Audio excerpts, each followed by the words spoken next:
Now, the FA have been roundly condemned for not using VAR in the FA Cup quarter-finals at Swansea at the weekend. Potentially, it could have changed the course of the game, bearing in mind the number of incidents in it. And also, they've not actually made any comment whatsoever today. Emma, what did you make of it all, first of all? Well, they've left themselves completely wide open, because by not creating a level playing field where everybody is competing with the same, then they're subject to the criticism that they're facing today. And the realities are that instead of just either taking VAR away or putting them in all games, they've put themselves in a position which you hope will never happen again. It's slightly more nuanced than that, Alan, in that they said we are not going to use it at non-Premier League grounds, which you can absolutely understand for the earlier rounds. Yeah. But for the quarter-final of the FA Cup, do you think the mistake they've made is not revisiting that stance at the later stages? I think so. I mean, you could have a look at the teams that are left in, and are those grounds able to facilitate it? And as you said, Swansea been a Premier League ground last year. And to think, 8 teams left in the most famous and oldest cup competition in the world, and you can't create a level playing field. It just seems shambolic, and plenty of egg left on the FA's face after that. I'm sure they were hoping for a nice, quiet 90 minutes or so, but it's such a shame. When you look at the Aguero offside and the penalty incident, that result might well have been different had VAR been in place. But surely they knew it was coming this weekend. I mean, they can't slip by a weekend now without VAR coming into conversation. To think that we've come through, a major tie in the round and it hasn't been used. I think, if you're in Swansea's position, arguably you could ask for not just changes, but it just feels it's an unfair advantage. The ground could accommodate it, couldn't it? I know you say Premier League and all that, but certain grounds can't accommodate the number of cameras, but the Liberty Stadium can, and it just seems nonsensical. Well, ironically, the Liberty Stadium was the ground where it was first trialled, and the first referee to hold the trial there was Andre Mariner, who was the ref at the weekend. I don't think you should be saying we'll have it at Premier League grounds and all the others we won't. It just creates a divide, doesn't it? Where in the FA Cup of all competitions, there shouldn't be one. What I don't quite understand is why they didn't revisit it, because if your team, you went out of the competition and there wasn't VAR at your ground, but another team elsewhere, would you have a gripe? Yeah, I think that they so. were saved by the VAR? Well, if you're like you're saying, the decisions in the Swansea game could be game-changing. It's the case of, is it an afterthought, or was it considered prior to that? Because surely the FA are aware that post-weekend there was going to be a conversation in and around it, and if so, declare that nothing is changing, and then at least in advance of the game, teams are aware, well, actually, we might be at an unfair advantage and we change that for the future, as opposed to feeling a little bit hard done by. And I think they've been sold short, Swansea. I mean, look at Wolves, Man United, and that Lindelof challenge. It could have been red, couldn't it? It's a game-changing moment. It could have been. He could have got sent off and Man U could have gone on to win, something like that. And VAR's in place there, and then in South Wales it's not.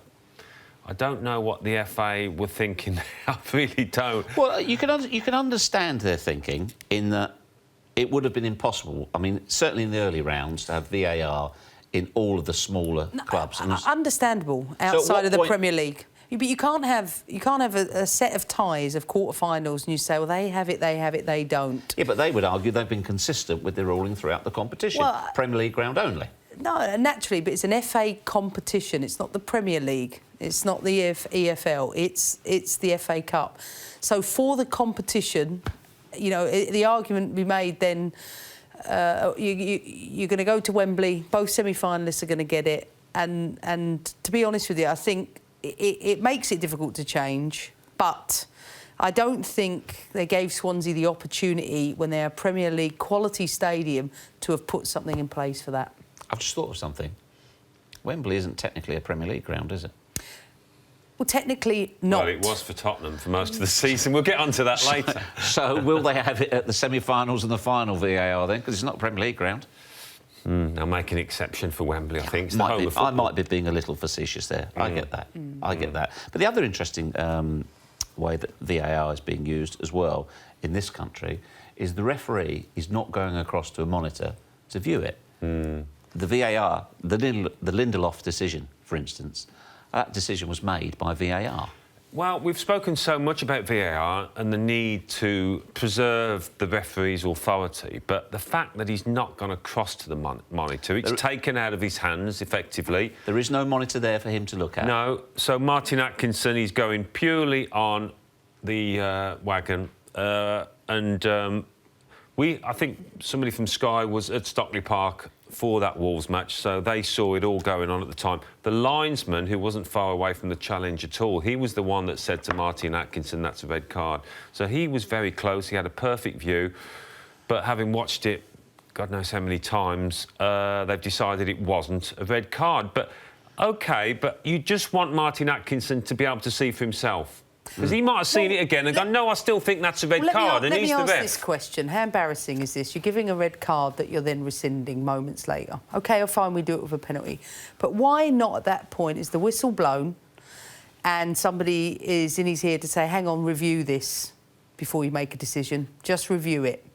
Because to give someone a straight red in that instance, it's, you know, got to be reasonably clear. If the linesman thinks it is and the referee does, then what I don't get with that is it's not like it's an offside moment.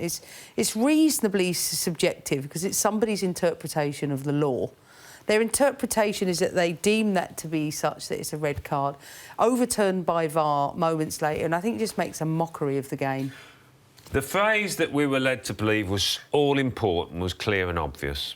Now, was that a clear and obvious mistake? Well, according to the ref and the linesman. And we see with VAR, they are looking at replays 5, 6, 7, 8, 9 times. If they have to look at it that many times, it's not clear and obvious mistake, is it? You've only got to look at it twice to know whether, oh, he's made a howler there.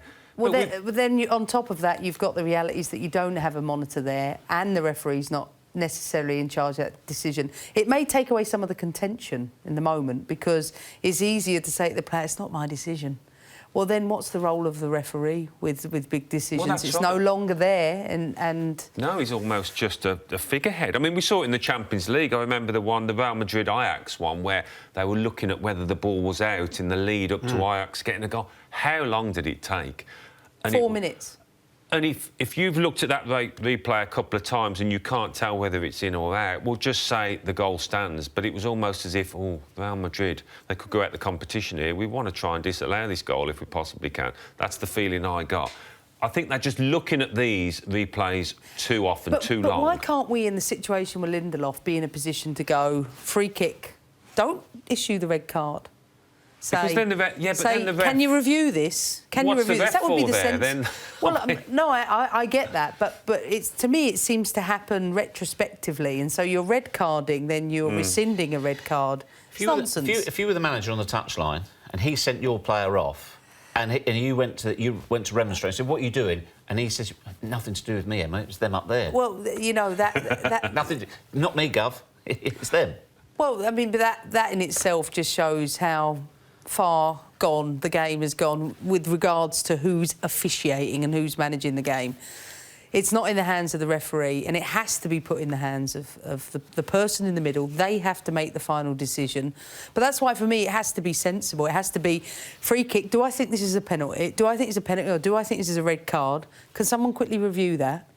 Yes, it is. OK. Then at least you're not having to rescind something. I think it looks embarrassing. But do you know what, as well? You can imagine the bods at UEFA, they'll be doing the nut here, because how we're using VAR to how they're using it in European competitions is totally different. Like, they're telling the linesman not to flag until that attack has finished, whereas our linesmen are flagging. They've got a monitor to look at.